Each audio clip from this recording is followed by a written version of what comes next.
My name is Julia, and I am an innovator.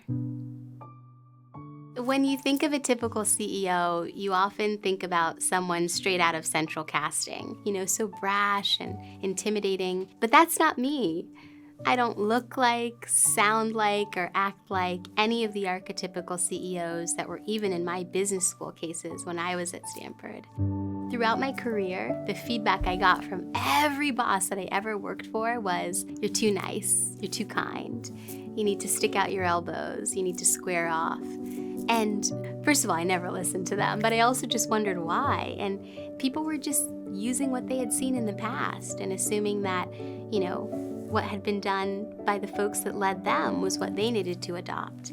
But there's always the opportunity to break the cycle. And what I decided to do in those moments was to break the cycle and bring forward a new style of leadership that I think the world needs right now. Planet Forward has a vision for decarbonizing the consumer landscape. With fewer than 100 months left to reduce global emissions by 40%, we're on a mission to make it easier for the largest consumer companies on the planet to take action on climate change. When people come to work at Planet Forward, they're often wondering, what's it going to be like to work for this company? How is it different than any other place? And we have a wonderful set of values, but the one that is the most differentiated for us is grace.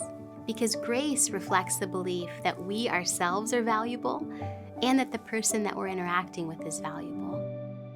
Sometimes we put a lot of emphasis on the person who's at the top of the pyramid, the founder, the CEO.